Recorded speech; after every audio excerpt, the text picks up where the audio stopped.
Hello students, let's start with the 13th lecture in which we are going to learn about the chemical reactions of phenol including the OH group. मैंने आपको बताया था 3 type की reactions होती है, एक OH group वाली, एक बेंजीन रिंग वाली और स्पेशल रिएक्शंस. तो अभी OH ग्रुप वाली रिएक्शंस ही हम पढ़ने वाले हैं. तो फर्स्ट रिएक्शन है जिंक डस्ट के साथ. When phenol is treated with zinc dust on heating it gives benzene. ये बहुत बार पेपर में क्वेश्चन आता है, how will you convert which reagent is used for the conversion of phenol into benzene. तो benzene यहाँ पर क्या कर रहा है, ये OH ग्रुप को रिमूव कर रहा है. और अगर OH ग्रुप को ये रिमूव कर रहा है तो किस फॉर्म में जा रहा है ये OH ग्रुप. इसमें क्या होगा, ये O हट जाएगा और H यहाँ आ जाएगा और ये क्या बन जाएगा, ZnO यहाँ पर बाई प्रोडक्ट होगा. तो अब देखो वो उसने क्या रिमूव किया, ऑक्सीजन रिमूव कर दिया है. तो ये कैसी रिएक्शन हो गई, रिडक्शन. तो रिडक्शन ऑफ, ऐसा भी क्वेश्चन पूछते हैं कि what will happen on the reduction of phenol. ठीक, तो ऐसे ये रिएक्शन है. अब नेक्स्ट है, ये हो गई फर्स्ट रिएक्शन हमारी जिंक डस्ट के साथ. नेक्स्ट है रिएक्शन विद अमोनिया. अगर अमोनिया के साथ रिएक्शन कैरी आउट करेंगे तो क्या होगा, देखो phenol when it is treated with ammonia the reaction is carried out in presence of anhydrous ZnCl2 at a higher temperature of about 700 Kelvin. Reaction is carried out in presence of anhydrous ZnCl2 at a higher temperature of 700 Kelvin. तो ये क्या दे देगा, it gives aminobenzene, that is aniline form करता है. तो ऐसा भी question पूछते हैं, how will you convert phenol into aniline.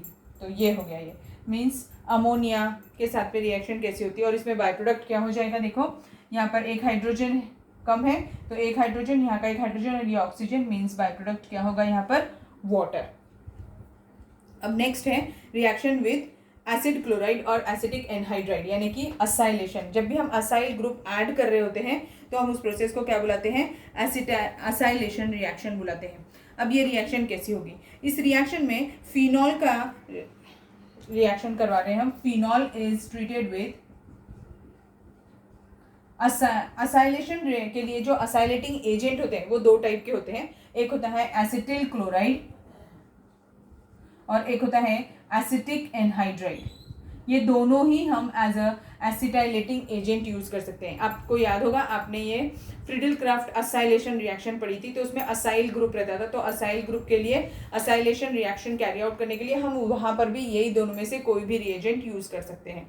अब ये रिएक्शन जब होती है, ये क्या है, इसका नाम एसिटिल क्लोराइड और इसका नाम क्या है, एसिटिक एनहाइड्राइड.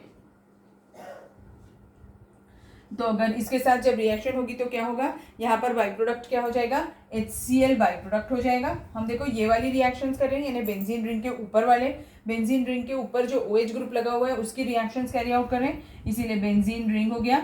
और उसके ऊपर क्या आ जाएगा, O बचा है और ये वाला पार्ट COCH3 ग्रुप. तो COCH3 ग्रुप अटैच हो जाएगा और बाई प्रोडक्ट क्या होगा, HCl. तो जब भी कभी ये दोनों साथ में रहें तो क्या हो जाता है, HCl एसिडिक नेचर का है और ये दोनों रिएक्ट हो जाते हैं और रिएक्शन वापस बैकवर्ड डायरेक्शन में चलने लगती है. So to stop the reversibility of the reaction is to be carried out in presence of pyridine. तो कभी कभी ऐसा क्वेश्चन पूछता है, to stop the reversibility which reagent is used. तो कौन सा रिएजेंट यूज करते हैं, पिरिडीन. वैसे भी मैंने आपको बताया था हैलोजन डेरिवेटिव्स चैप्टर में, जब भी कभी आपका बाय प्रोडक्ट HCl है तो आप ऑब्जर्व करिएगा, हमेशा रिएक्शन में पिरिडीन एज अ कैटलिस्ट हम यूज करते हैं, क्योंकि वो HCl को जल्दी रिमूव करता है. पिरिडीन क्या है, बेस होता है और HCl एसिड है, वो दोनों रिएक्ट हो जाते हैं और सॉल्ट फॉर्म कर देते हैं तो वो अलग हो जाता है. So this is acetylation reaction. अब इसके साथ बता देती हूँ, इसके साथ भी सेम वैसी ही रिएक्शन होगी, यानी फिनॉल इसके साथ भी रिएक्ट करेगा और वो क्या देगा, सेम कंपाउंड OCOCH3 ही बनेगा. मीन्स ये H हटेगा और अब इस केस में यहाँ पे अगर मैं फिनॉल का एक स्ट्रक्चर बना दूँ तो ये H और इसका ये पार्ट, ये दोनों रिमूव हो जाएंगे. मीन्स यहाँ पर बाय प्रोडक्ट क्या होगा, एसिटिक एसिड यहाँ पर बाय प्रोडक्ट होगा. तो एसिटिक एसिड और ये जो कंपाउंड बना है, ये इस कंपाउंड का नाम क्या है, फिनिल एसिटेट. देखो ये फिनिल ग्रुप है, C6H5 को फिनिल ग्रुप बुलाते हैं और ये कौन सा ग्रुप है, एसिटेट ग्रुप है. तो फिनिल एसिटेट, या फिर हम क्या बोल सकते हैं, इसका एक और नाम हो सकता है फिनिल, और ये कितने कार्बन है, 2 कार्बन एटम है और ईस्टर जैसा दिख रहा है, तो फिनिल इथेनोएट। अब नेक्स्ट है, ये जो हमने फिनिल एसीटेट बनाया था उसी का रीअरेंजमेंट भी होता है। This phenyl acetate on treatment with anhydrous AlCl3 on heating it shifts this COCH3 group. Anhydrous AlCl3 के साथ में अगर हम हीट करें इसे, so that it shifts this group to this place और टू दिस प्लेस। तो ये कैसा दिखने लगेगा, देखो जब वो यहाँ से यहाँ शिफ्ट करेगा तो यहाँ का जो हाइड्रोजन है वो यहाँ चले जाएगा, तो ये क्या हो जाएगा OH, और ये वाला कौन सा ग्रुप बचेगा, COCH3 प्लस, और ये जो है यहाँ पर COCH3 आ जाएगा और यहाँ पर OH ग्रुप। अब ये कंपाउंड क्या है, इस कंपाउंड का नाम क्या है, पैरा हाइड्रोक्सी, ये वाले का पैरा हाइड्रोक्सी एसिटोफिनोन हो जाएगा, और ये वाला ऑर्थो हाइड्रोक्सी एसिटोफिनोन, ये एसिटोफिनोन ग्रुप है। अब ये कीटोन ग्रुप जैसा दिख रहा है, देखो COCH3 है ना, और ये एक R ग्रुप है, तो ये क्या हो, AR ग्रुप है, तो मीन्स ये क्या है, कीटोन है, तो इसका नाम क्या हो जाएगा, ऑर्थो हाइड्रोक्सी एसिटोफिनोन।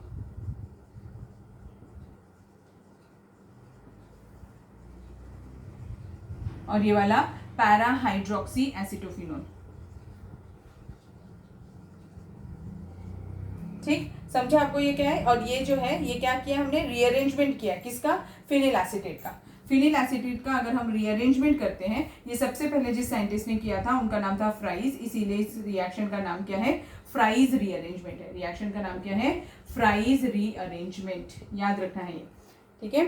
अब नेक्स्ट है बेंजोइलेशन। बेंजोइलेशन है तो अभी जैसे हमने एसाइलेशन कैसे किया था, तो अभी हमारा एसाइलेशन डन है। एसाइलेशन कैसे किया था हमने, असाइल ग्रुप ऐड करके, वैसे ही बेंजोइलेशन किसके साथ करेंगे, बेंजोइल ग्रुप के साथ, यानी फिनॉल लेंगे और इसके साथ में बेंजोइल क्लोराइड लेंगे, phenol benzoyl chloride C6H5COCl is called as benzoyl chloride. This on treatment, this on heating in presence of NaOH, it gives OCO-C6H5, HCl by product होगा, और ठीक है, तो HCl बाई प्रोडक्ट आ जाएगा। और ये जो कंपाउंड बना है इसका नाम क्या हो जाएगा, फिनिल बेंजोएट। यहाँ पर ये क्या बना था, फिनिल एसीटेट ग्रुप था ये, और ये कौन सा ग्रुप है, COC6H5, बेंजीन वाला है, इसीलिए इसका नाम क्या हो जाएगा, फिनिल बेंजोएट। और ये रिएक्शन को क्या बुलाते हैं, बेंजोइलेशन। समझ में आया है यहाँ तक। सो दिस बेंजोइलेशन रिएक्शन जो है ये एक नेम रिएक्शन भी है, इसको हम शॉर्टे-बाउमैन रिएक्शन भी बुलाते हैं। अब नेक्स्ट है रिएक्शन विद ग्रिग्नार्ड रिएजेंट। तो आपको पता है ग्रिग्नार्ड रिएजेंट जो होता है, जब भी कभी किसी एसिडिक हाइड्रोजन वाले कंपाउंड के साथ रिएक्ट करता है तो वो हमेशा हाइड्रोकार्बन बनाता है, और वो 1 स्टेप रिएक्शन होती है। अगर मैंने ये CH3MgBr लिया and the reaction is carried out in presence of dry ether, so that it gives what, ये जो है ये इसके साथ रिएक्ट हो जाएगा, मीन्स हाइड्रोकार्बन फॉर्म हो जाएगा, और अब बचा क्या, OMgBr, ऐसा कंपाउंड बन जाएगा, ठीक है।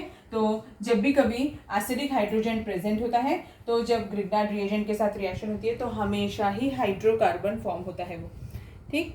अब इस कंपाउंड का नाम क्या हो जाएगा, फिनॉक्सी मैग्नीशियम ब्रोमाइड। इसका नाम क्या है, फिनॉक्सी मैग्नीशियम ब्रोमाइड। कभी क्वेश्चन नहीं आया है इस पर आपको पता होना चाहिए कि मीथेन बनने वाला है इसमें, फिनॉक्सी मैग्नीशियम ब्रोमाइड, ठीक है। So here we ends with the all the reactions regarding OH group. Phenol के ऊपर जो OH ग्रुप लगा होता है उसकी हमने सारी रिएक्शंस पढ़ ली है। अब हम इसकी इलेक्ट्रोफिलिक सब्स्टिट्यूशन रिएक्शंस पढ़ेंगे। अब नेक्स्ट सेट ऑफ रिएक्शंस हम पढ़ेंगे, reaction of phenols including benzene ring, ठीक है।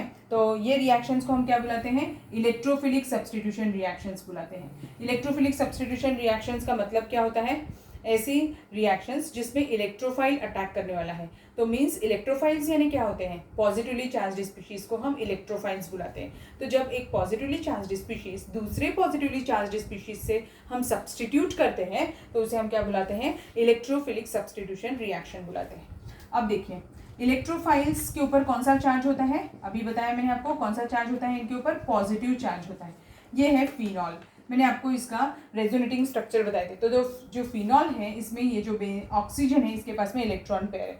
अब ये जो इलेक्ट्रॉन पेयर है वो यहाँ जाते हैं और ये बाहर आता है। मीन्स रिंग के ऊपर इलेक्ट्रॉन्स आते हैं, यहाँ पर डबल बॉन्ड कैरेक्टर आ जाता है, यहाँ पर OH ग्रुप रहता है, इस ऑक्सीजन के ऊपर पॉजिटिव चार्ज आ जाता है और रिंग के ऊपर इलेक्ट्रॉन्स आते हैं। तो रिंग के ऊपर कौन से चार्ज आता है था? नेगेटिव चार्ज आता था। तो वो कौन सी पोजीशन पे? ये वाली पोजीशन पे, इस वाली पोजीशन पर भी आता है कभी और कभी इस वाली पोजीशन पर भी आता है। मीन्स ये क्या होता है, नेगेटिव चार्ज आ रहा है और कौन कौन सी पोजीशन पर है? ये दोनों पोजीशंस को क्या बुलाते हैं? ऑर्थो पोजीशंस है ये, और ये कौन सी है? पैरा पोजीशंस है। मीन्स जब भी कभी इलेक्ट्रोफाइल आएगा और अटैक करेगा तो वो कहाँ पर करेगा? वो यहाँ पे कर सकता है, यानी ऑर्थो पोजीशंस पे या फिर पैरा पोजीशंस पे। मेटा पोजीशन पे तो कभी अटैक नहीं करेगा। मीन्स जब भी कभी फिनॉल इलेक्ट्रोफिलिक सब्स्टिट्यूशन रिएक्शन देगा तो वो कौन से सब्स्टिट्यूटेड प्रोडक्ट देगा? ऑर्थो और पैरा सब्स्टिट्यूटेड प्रोडक्ट्स देगा। समझा? चलिए अब एक एक करके हम इलेक्ट्रोफिलिक सब्स्टिट्यूशन रिएक्शंस पढ़ेंगे। कौन कौन सी होती है इलेक्ट्रोफिलिक? हैलोजिनेशन, नाइट्रेशन, सल्फोनेशन, ये इलेक्ट्रोफिलिक सब्स्टिट्यूशन, और Friedel Crafts alkylation and acylation भी इलेक्ट्रोफिलिक सब्स्टिट्यूशन रिएक्शंस में ही आती है।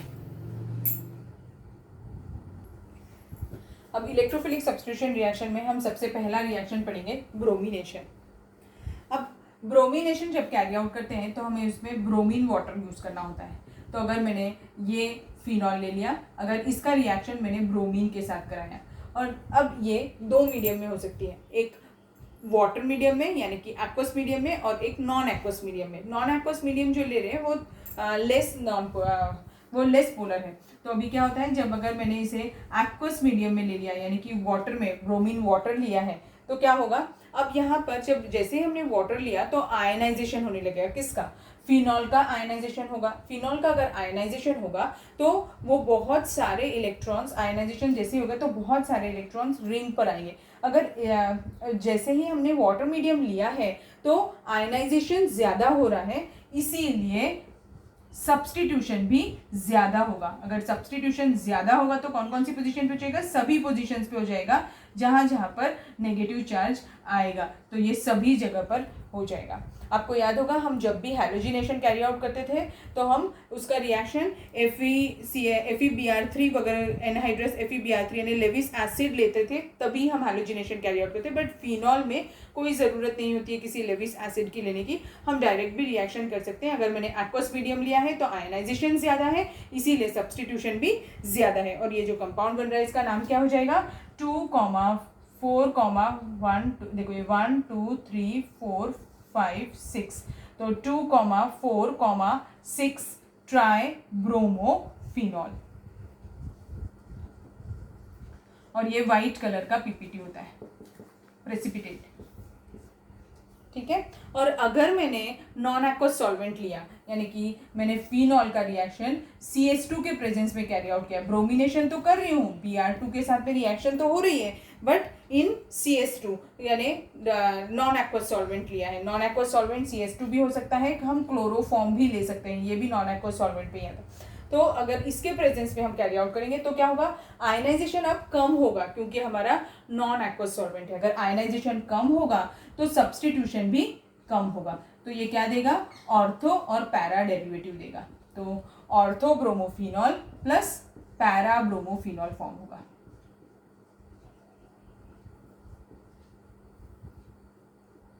समझे आपको ऑर्थो ब्रोमोफिनॉल और पैरा ब्रोमोफिनॉल कैसे फॉर्म हुआ? ठीक है। तो अगर हमने नॉन एक्वस सॉल्वेंट लिया है तो, या फिर हम बोल सकते हैं नॉन पोलर सॉल्वेंट लिया है, तब उस केस में आयनाइजेशन कम हो रहा है, और अगर आयनाइजेशन कम हो रहा है तो सब्स्टिट्यूशन भी कम होगा और वो सिर्फ मोनो सब्स्टिट्यूटेड प्रोडक्ट ही देगा फिनॉल।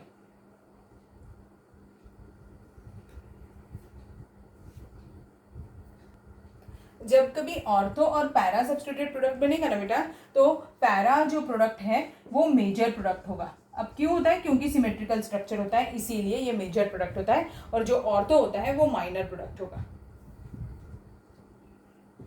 अब सेकेंड रिएक्शन जो हमें पढ़नी है वो है नाइट्रेशन। तो अब देखो नाइट्रेशन के लिए हमें क्या लगता है? नाइट्रेटिंग मिक्सचर लगता है। नाइट्रेटिंग मिक्सचर क्या होता है? Concentrated HNO3 plus concentrated H2SO4। याद होगा हमने ये भी पढ़ा हुआ है नाइट्रेशन। रिएक्शन। तो अब जब भी नाइट्रेशन रिएक्शन होगा तो नाइट्रेटिंग मिक्सचर ही लगेगा। अब ये क्यों मिक्सचर लेना पड़ा? एक्चुअली अगर मैंने सिर्फ HNO3 लिया होता तो ये काइमेट ब्रेक हो जाता H पॉजिटिव और NO3 नेगेटिव में। तो हमें तो electrophilic substitution reaction carry out करनी थी, मीन्स हमारा NO2 पॉजिटिव फॉर्म होना था, यानी नाइट्रोजन के ऊपर पॉजिटिव चार्ज होगा तभी हम उसको एज ए इलेक्ट्रोफाइल यूज कर पाते। यहाँ पर अब नाइट्रोजन के ऊपर पॉजिटिव चार्ज जनरेट नहीं हो रहा है, इसीलिए ये सिर्फ HNO3 लेने से तो रिएक्शन नहीं होगी। तो हमें क्या लेना पड़ेगा उसके साथ में? Concentrated sulphuric acid. तो ये क्या करता है? ये इलेक्ट्रोफाइल प्रोड्यूसर की तरह काम करता है। तो ये क्या करता है? ये जैसे ही बीकर में ये दोनों को एक साथ लेते हैं, इसको हम किंग ऑफ केमिकल्स बोलते हैं। ये ज़्यादा स्ट्रॉन्ग एसिड होता है, तो ये पहले H पॉजिटिव दे देता है। अगर ये पहले H पॉजिटिव देगा तो इसमें से वो OH निकालेगा। आपको पता होगा किसी भी चीज़ में जब हम एसिड ऐड करते हैं तो वो वाटर रिमूव करता है। तो ये अगर H पॉजिटिव पहले दे देगा तो इसमें से क्या निकलेगा? OH negative. तो इसमें से OH नेगेटिव निकल जाएगा। तो अब बाय प्रोडक्ट क्या हो जाएगा यहाँ पर? वाटर। और ये क्या फॉर्म हो जाएगा? ये काय में कन्वर्ट हो जाएगा? NO2 प्लस में कन्वर्ट हो जाएगा। बन गया इलेक्ट्रोफाइल। और ये क्या है? नाइट्रो ग्रुप है, इसी को तो अटैक करना है। इसीलिए जब भी कभी हम नाइट्रेशन रिएक्शन कैरी आउट करते हैं तो कॉन्सेंट्रेटेड नाइट्रिक एसिड के साथ में हमें कॉन्सेंट्रेटेड सल्फ्यूरिक एसिड भी लेना होता है। अब रिएक्शन देखते हैं। अब जैसे फिनॉल है, फिनॉल में हमने concentrated nitric acid plus concentrated H2SO4 लिया और हीट किया तो क्या होगा? अब NO2 ग्रुप बन गया। अब यहाँ पर जो अटैचमेंट है वो ज़्यादा होगा। तो अगर अटैचमेंट ज़्यादा होगा तो कहाँ कहाँ पर होगा? ये फिर से ट्राई सब्स्टिट्यूटेड प्रोडक्ट बनाएगा, यानी तीन जगह पर वो NO2 ग्रुप लगने वाले हैं। और हीट का साइन तो बनाया ही है मैंने। तो बेंजीन रिंग के ऊपर तीनों जगह पर, यानी 2 ऑर्थो पोजिशंस और 1 पैरा पोजिशन, ऐसे तीनों जगह पर NO2 ग्रुप अटैच हो जाएगा। ठीक है, तो ये क्या बन गया? ट्राई नाइट्रोफिनॉल बन गया। बट ये जो बनता है इसकी जो क्वांटिटी होती है वो बहुत कम होती है। It's yield is very low. इस कंपाउंड का नाम क्या है? 2,4,6 ट्राई नाइट्रोफिनॉल। इसका एक और नाम होता है, इसका नाम है पिक्रिक एसिड। याद रखिएगा, इसका नाम क्या है? Picric acid. It is yellow in colour and it is highly explosive in nature. It is yellow in color and highly explosive in nature. याद रखना है ये चीज़। ठीक, तो ये 2,4,6 ट्राइनाइट्रोफिनॉल जो फॉर्म हुआ है, इसका दूसरा नाम मैंने क्या बताया? Picric acid. ऐसा भी क्वेश्चन पूछता है कि विच acid do not contains carboxylic group, और ऑप्शन में पिक्रिक एसिड रहता है। और एक और चीज़ जो आपको मेरा बताना रह गया कि फिनॉल्स का दूसरा नाम होता है carbolic acid. Carbolic, CARBOLIC, carbolic acid भी बुलाते हैं फिनॉल्स को। तो ये भी ऐसा एसिड है जिसमें कार्बोक्सिलिक ग्रुप प्रेजेंट नहीं है। अब अगर मैंने यही सेम रिएक्शन यानी कि नाइट्रेशन, सपोज करिए मैंने डाइल्यूट नाइट्रिक एसिड के साथ कैरी आउट किया होता, अगर मैंने डाइल्यूट नाइट्रिक एसिड के साथ किया होता तो सीन थोड़ा सा अलग होता। उसमें कंपाउंड जो फॉर्म होता वो भी थोड़ा डिफरेंट होता। ये लो टेम्परेचर पे ही रिएक्शन हो जाती और इसमें ऑर्थो पैरा सब्स्टिट्यूटेड प्रोडक्ट बनते, यानी कि एक OH और एक NO2 ग्रुप लगा होता, प्लस एक OH और एक NO2 ग्रुप, यानी एक ऑर्थो नाइट्रोफिनॉल और दूसरा पैरा नाइट्रोफिनॉल फॉर्म हो रहा होता। ये क्या है? ऑर्थो नाइट्रोफिनॉल और दूसरा वाला क्या है? Para nitrophenol. तो याद रखना है जब भी हम डाइल्यूट HNO3 यूज करेंगे तो हमें सिर्फ मोनो सब्स्टिट्यूटेड प्रोडक्ट मिलेंगे, ऑर्थो नाइट्रोफिनॉल और पैरा नाइट्रोफिनॉल। और इन दोनों को सेपरेट करने के लिए हम स्टीम डिस्टिलेशन का यूज करते हैं। स्टीम डिस्टिलेशन में क्या होगा कि मैंने आपको फिजिकल प्रॉपर्टीज में ये चीज़ बताई थी कि स्टीम डिस्टिलेशन के टाइम पर क्या होगा कि इन दोनों को जब हम, ये दोनों ही रिएक्शन बीकर में रहेंगे क्योंकि दोनों साथ में फॉर्म होंगे, तो क्या होने वाला है यहाँ पर कि जैसे ही हम हीटिंग शुरू करेंगे तो ऑर्थो नाइट्रोफिनॉल जो है ये एक स्टीम वोलाटाइल कंपाउंड है। अब ये क्यों स्टीम वोलाटाइल होने की वजह से क्या होता है, ये जल्दी इवापोरेट हो जाएगा रिएक्शन बीकर में से और हम इसे सेपरेट कर सकेंगे। अब ये क्यों होता है स्टीम वोलाटाइल कंपाउंड? क्योंकि इसमें क्या प्रेजेंट होता है? इसमें इंट्रामॉलिक्यूलर हाइड्रोजन बॉन्डिंग प्रेजेंट होती है। क्या प्रेजेंट होता है? इंट्रामॉलिक्यूलर हाइड्रोजन बॉन्डिंग प्रेजेंट होती है। ठीक है। और ये जो है इसका बॉइलिंग पॉइंट हाई होता है। क्यों हाई होता है? क्योंकि इसमें इंटर मॉलिक्यूलर हाइड्रोजन बॉन्डिंग होती है। दोनों में डिफरेंस है बेटा, इंटर और इंट्रा मॉलिक्यूलर हाइड्रोजन बॉन्डिंग में क्या डिफरेंस है अभी एक बार बता देती हूँ। इंट्रा मॉलिक्यूलर हाइड्रोजन बॉन्डिंग यानी क्या होता है? विद इन दी मॉलिक्यूल जब हाइड्रोजन बॉन्डिंग हो रही होती है तो हम उसे इंट्रा मॉलिक्यूलर हाइड्रोजन बॉन्डिंग बुलाते हैं। और अगर दो डिफरेंट मॉलिक्यूल्स के बीच में हाइड्रोजन बॉन्डिंग हो रही होती है तो हम उसे इंटर मॉलिक्यूलर हाइड्रोजन बॉन्डिंग बताते हैं। समझ में आया? फिर आपको नाइट्रेशन रिएक्शन क्या है ये बहुत ही इजी वे में समझाने की कोशिश की है मैंने। सिर्फ ये ध्यान रखना है, कॉन्सेंट्रेटेड नाइट्रिक एसिड यूज करेंगे तो पिक्रिक एसिड प्रोडक्ट होगा, और डाइल्यूट HNO3 यूज करेंगे तो ऑर्थोनाइट्रोफिनॉल और पैरानाइट्रोफिनॉल प्रोडक्ट होगा। अब नेक्स्ट रिएक्शन हमें पढ़नी है सल्फोनेशन। सल्फोनेशन के लिए क्या लगता है हमें? सल्फोनिक ग्रुप ऐड हो जाता है बेंजीन रिंग के ऊपर, उसे हम सल्फोनेशन बुलाते हैं। और सल्फोनेटिंग एजेंट कौन होता है? सल्फोनेटिंग एजेंट कॉन्सेंट्रेटेड सल्फ्यूरिक एसिड होता है। तो अब देखो, जब फिनॉल है, फिनॉल का रिएक्शन अगर मैं कॉन्सेंट्रेटेड सल्फ्यूरिक एसिड के साथ करा रही हूँ on heating, it gives two compounds. एक होते हैं ऑर्थो सब्स्टिट्यूशन प्रोडक्ट बनेगा, और दूसरा जो होगा वो पैरा सब्स्टिट्यूट प्रोडक्ट बनेगा। तो अभी OH और SO3H में किसका ज़्यादा वो है, यानी कौन ज़्यादा स्ट्रॉन्गर है? तो SO3H ज़्यादा स्ट्रॉन्गर है, इसीलिए कंपाउंड का नाम क्या होने वाला है यहाँ पर? Ortho hydroxy benzene sulphonic acid. ये नहीं होता तो कंपाउंड का नाम क्या होता? Benzene sulphonic acid. और OH ग्रुप लगा हुआ है तो ortho hydroxy benzene sulphonic acid.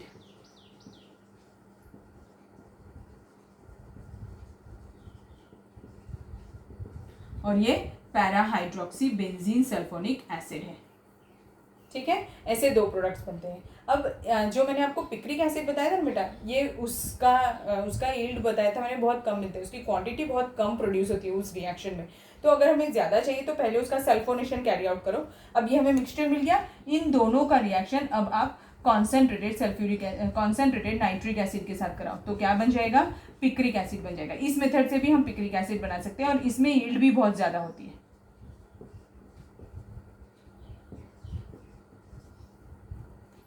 ठीक, अब ये जो हमने सल्फोनेशन किया है इसका एक और तरीका होता है। अब आप देख रहे होंगे फिनॉल्स चैप्टर में हम हर रिएक्शन को दो टाइप से पढ़ रहे हैं। जैसे हमने हैलोजिनेशन में दो टाइप पढ़े, एक एक्वस और एक नॉन एक्वस सॉल्वेंट, वैसे ही हमने नाइट्रेशन में भी दो टाइप पढ़े, एक कॉन्सेंट्रेटेड और एक डाइल्यूट। वैसे ही सेम सल्फोनेशन में भी दो टाइप है। कैसे? सल्फोनेशन में जब आप कॉन्सेंट्रेटेड सल्फ्यूरिक एसिड के साथ में रिएक्शन कैरी आउट कर रहे हैं, अगर लो टेम्परेचर है तो वो ortho hydroxy benzene sulphonic acid देगा, और अगर हाई टेम्परेचर है तो वो para hydroxy benzene sulphonic acid देगा। तो अगर आपने लो टेम्परेचर रखा है तो ये वाला SO3H यानी कि OH ग्रुप बन जाएगा, और अगर आपने हाई टेम्परेचर रखा है तो ये वाला बन जाएगा पैरा वाला।